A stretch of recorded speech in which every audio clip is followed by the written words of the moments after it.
Thanks for joining us for CBN NewsWatch. I'm Gary Lane. Today, is a ceasefire between Israel and Hamas possible in Gaza?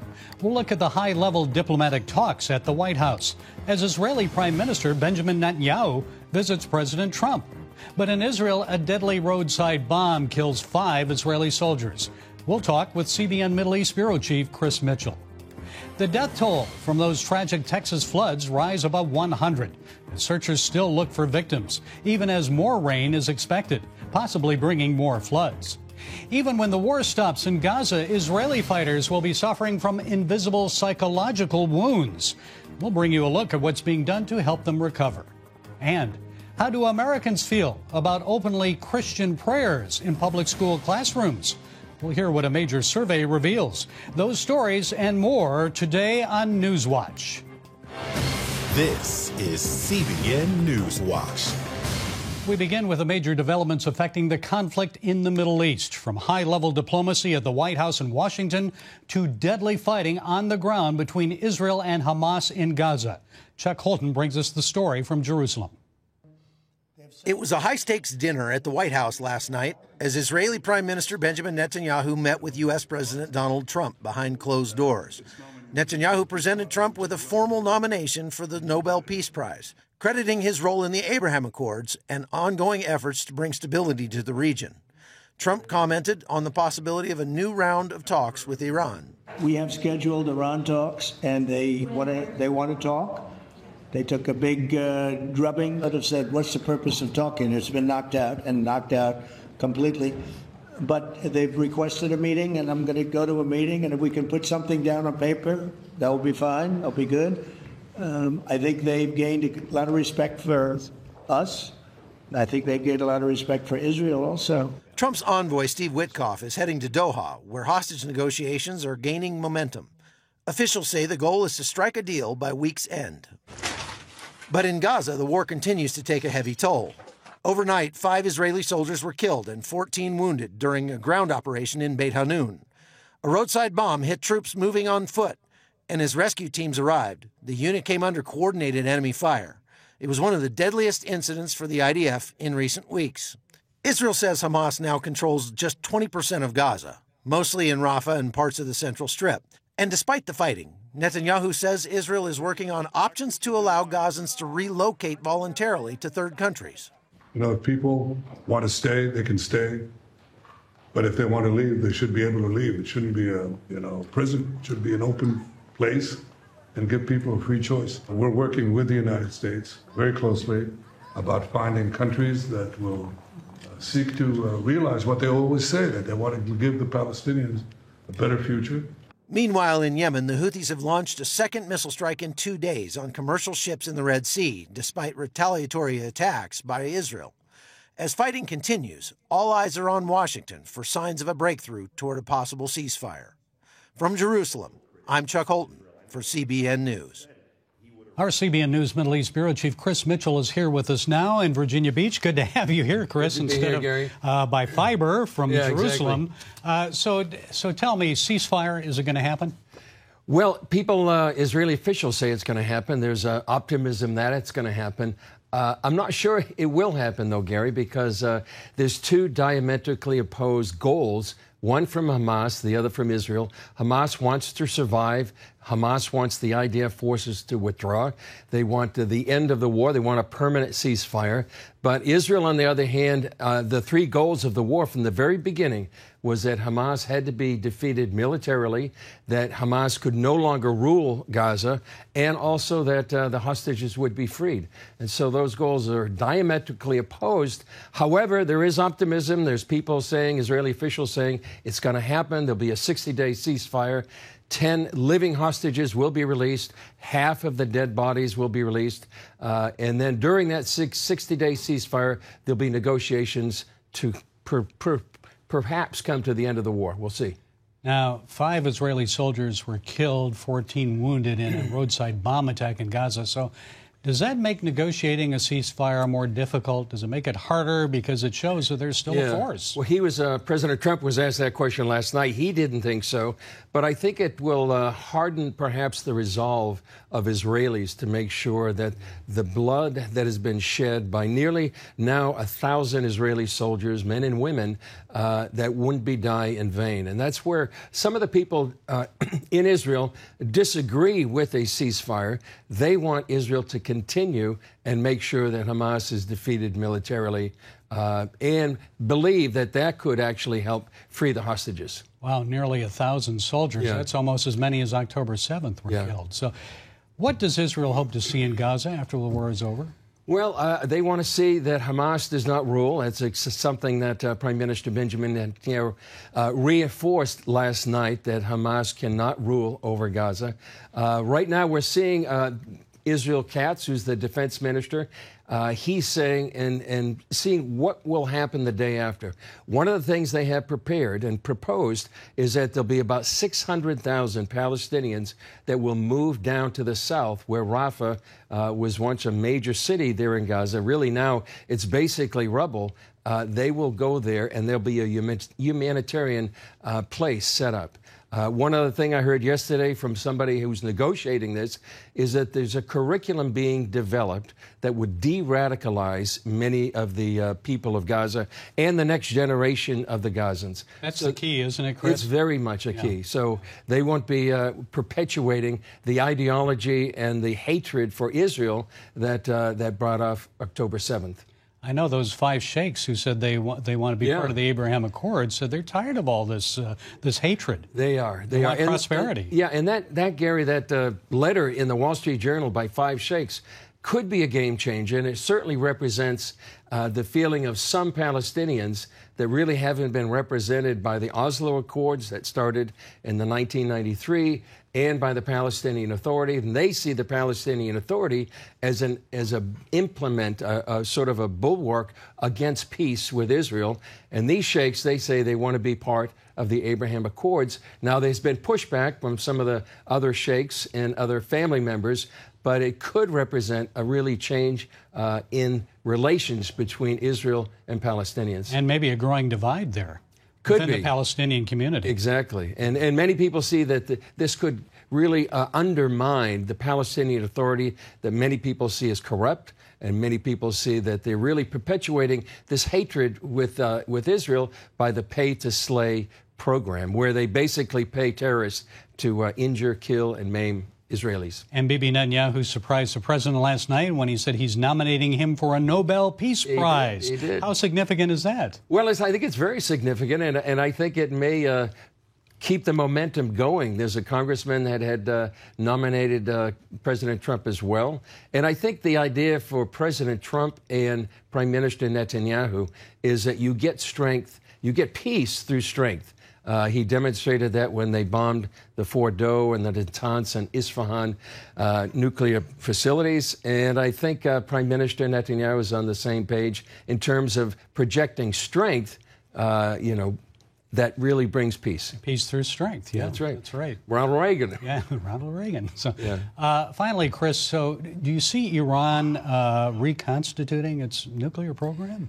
Well, they say they will. And they say they have a national right to go ahead and enrich uranium, which is something that Israel's going to make sure that they have some sort of enforcement policy in place, just like they have with Hezbollah in South Lebanon, to prevent any enrichment of uranium. And sort of that's a red line, I think, for Israel. They've invested so much in attacking Iran these 12 days. They've been preparing for 20 years. And I think that's something that they won't allow. And, Gary, I just want to end. We are seeing a new Middle East emerging, and I think it's really remarkable what's happening since October 7th, the darkest day for Israel since the Holocaust. But now we're really seeing the possibility of a new Middle East. And quickly, Jerusalem Dateline tonight. What do you have on? Well, we have analysis on Iran from analysis there. We also have a story about these 5 sheikhs, which I think is very important. We did a story with Sheikh Jabari, who's part of the Hebron clan, and that will give people, I think, an insight into what's really happening between the Palestinians and Israelis. Okay, we're going to want to see that. Chris Mitchell, our CBN News Bureau Chief from Jerusalem, thank you. Thanks, being Gary. with us today here in the studio. We'll be looking forward to hearing from Chris again in the days ahead, and you can see the latest Jerusalem Dateline at 8 p.m. Eastern on the CBN News Channel. Also watch on the CBN News app or on YouTube. Coming up here at home, searchers are still looking for victims of the devastating floods in Texas. And with additional rain on the way, the risk of more flooding still threatens parts of the state. We'll bring you that story when we come back.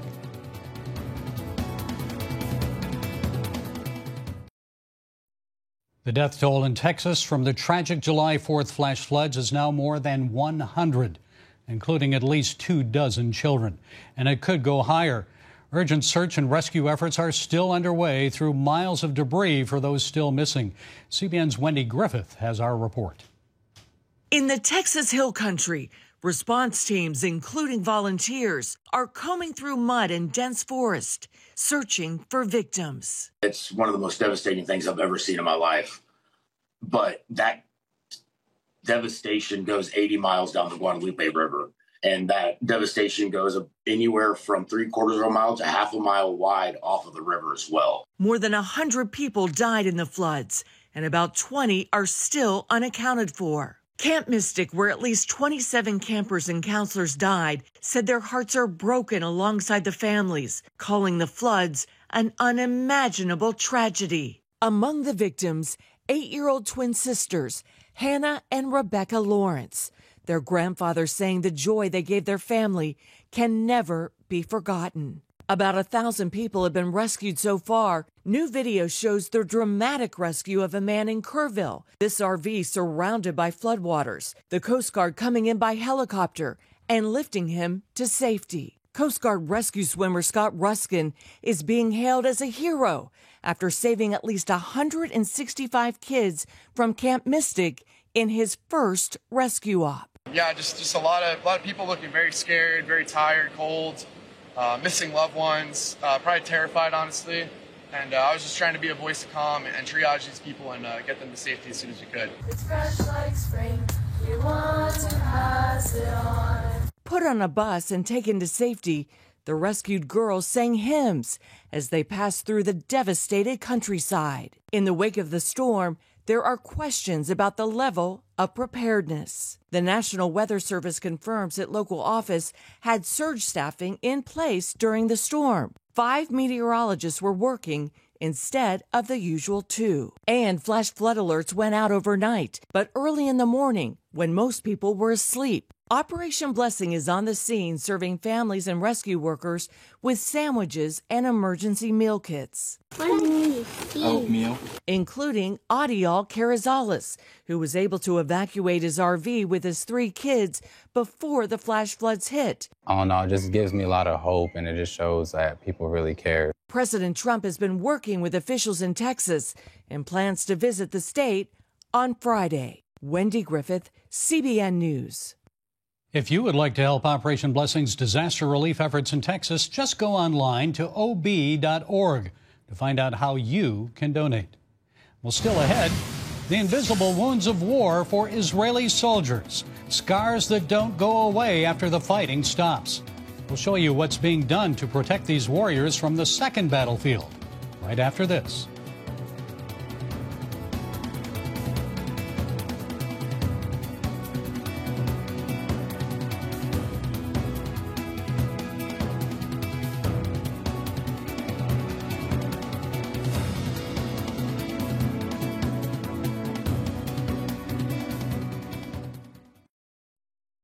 Thousands of Israeli soldiers have sustained physical injuries in the war against Hamas. Experts fear a second wave of damage will hit after the fighting stops. That's why organizations are preparing to help soldiers deal with post-traumatic stress. CBN national security correspondent Caitlin Burke has that story. From sleepless nights to crippling flashbacks, Israeli soldiers return from combat with invisible wounds that are every bit as devastating as physical injuries. Many see post-traumatic stress as the next battlefront, And veteran-led organizations across Israel are mobilizing for what they call the wave after the war. Everyone who takes their own life, everyone who is debilitated in their ability to engage with family and friends and society as a result of what they witnessed and what they experienced, is an ongoing casualty of the war that Hamas began. And so the fight continues, not against terrorists, but despair, a psychological war Israelis are no less determined to win.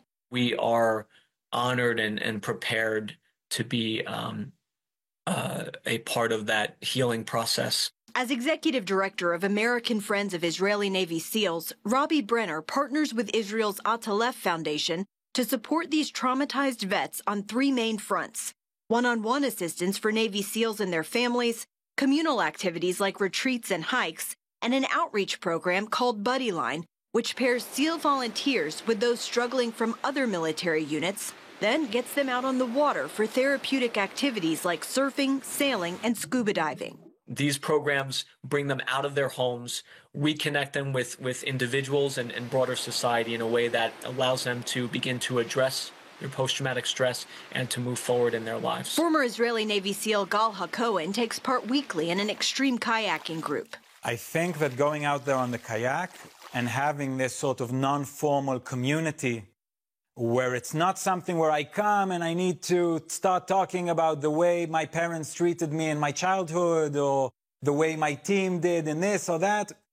It's more about fun and it's about being active. Still, he says bonds are inevitably created. Some of the guys are a little bit older, a little bit younger.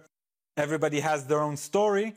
There's really a great connection that is forming in this group. HaKohen also found help in video production-based therapy, something he's now combined with his kayaking and hopes to offer others who are struggling. I'm filming while I'm on the kayak, so it could be a way for me to get out in the water and be active and use the camera. Or if somebody is at home depressed and you say, well, you can walk and you can take pictures of your walk, take video of your walk. Alongside the efforts of these two organizations, another network is helping IDF veterans transform their pain into purpose.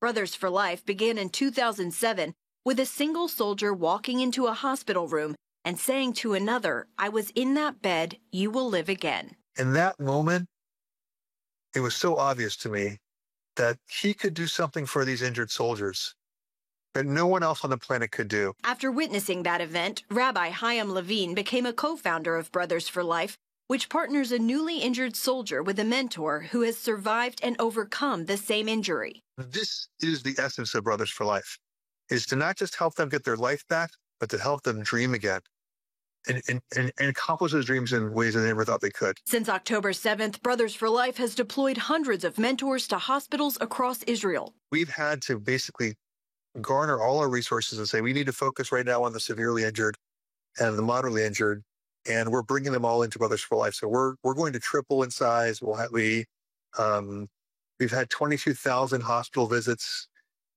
since this war started. While physical injuries have been severe, Levine says the emotional trauma is unprecedented. Cruelty and the barbarism of the terrorists was worse than, honestly, it was worse than the Nazis. The soldiers who had to witness that, who tried to save these civilians, mothers, children, babies, that PTSD is like something we haven't seen before. Snir Pilas suffered injuries during Israel's 2014 war in Gaza. He sees those physical wounds as minor compared to the invisible battle he continues to fight. I was the commander, and I felt so much guilt for sending them to the battle, guilt for asking them to join me for fighting. After being connected to Brothers for Life, Pilas began to find healing by helping others. Going into a commander bed in the hostel and tell him, dude, I know what you've been through. I was there. I felt the same thing about my soldiers. For those living with post-traumatic stress, healing isn't a finish line, it's a lifelong battle. October 7th reopened old wounds when Pilas and thousands of other Israeli reservists once again answered the call to defend their homeland. The only difference that in this war was that in my right pocket, My wife put the pacifier of my kid. After returning home, he feels even more determined to help advance the mission of Brothers for Life. I want to find more funding for these soldiers.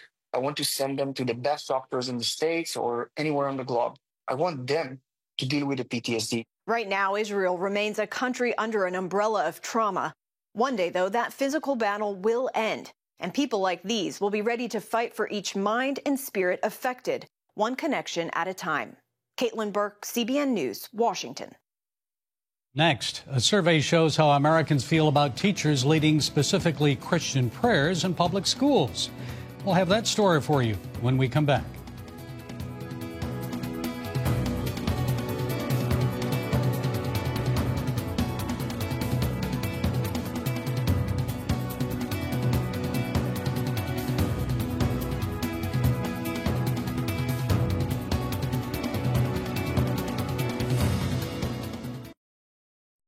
Introducing a brand new way to start your morning.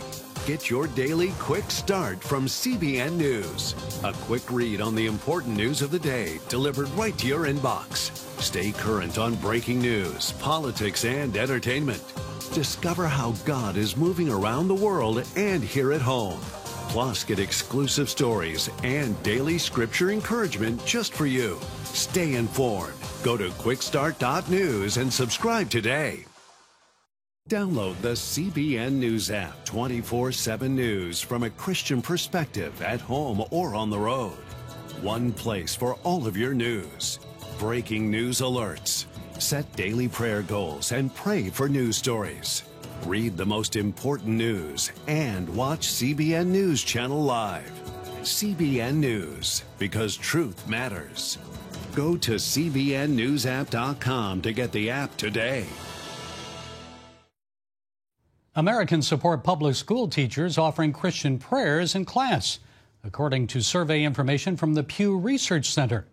52% say they favor allowing public school teachers to lead their classes in prayers that refer to Jesus. Support for Christian prayers is strongest in southern states, while opposition was the highest in West Coast states. And again, it's important to note that those statistics refer to explicitly Christian prayer in public school classrooms. Well, that's it for this edition of CBN NewsWatch. Remember, you can find more of our news programs on the CBN News Channel anytime or online with cbnnews.com. Also, tell us what you think about the stories you've seen by emailing newswatch@cbn.com or talk to us on Facebook, Instagram, and X, formerly known as Twitter.